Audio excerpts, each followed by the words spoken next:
Not too long after the protectors saved their people, they came to face with another problem.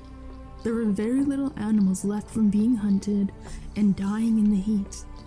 Any animals that were still alive had migrated. The people have nothing to eat as there is still very little plant life.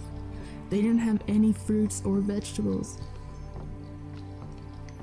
The people turned to the hunter, the village's best hunter and trapper. He had always been able to provide for his people, even in dire circumstances. But there was nothing the hunter could do. Without animals there, there's nothing for him to hunt.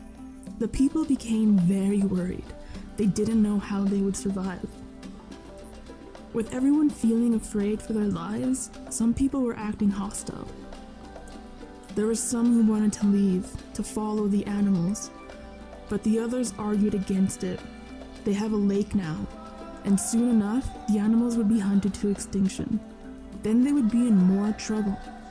However, some people did not care and soon left to follow the animals. Those who stayed still hoped the hunter would somehow help them out. Many people thought he would be the next chief and always went to him for help, but this time he had no ideas at all.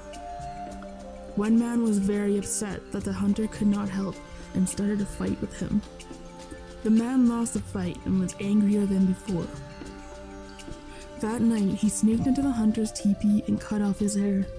The hunter awoke to his long hair next to his head. He felt like a limb had been cut off. His hair was very special to him. It had never been cut and he was proud of that. A man only cuts his hair when he loses a battle or comes home from a hunt without any food. The hunter decided to bury his hair as he felt it was very special to him. He then went to his people and tried to help with their crisis, but he could not think clearly. His mind was on his loss of his pride, and he felt like a failure. That night, he prayed to the Creator to help his people find food, for he feared for their declining health. The next day, the hunter woke up and saw that plants had grown in the area where he had buried his hair. Curious, he picked a plant out of the ground and was surprised to see a vegetable at the end of it. He excitedly dug around the other plants and saw that they were all vegetables. He ran to the villagers and showed them what he discovered. All the people cheered and gathered the food for a feast. That afternoon, the villagers ate merrily, feeling full for the first time in a very long time. They thanked the Creator and then the hunter for once again providing for them when they most needed him.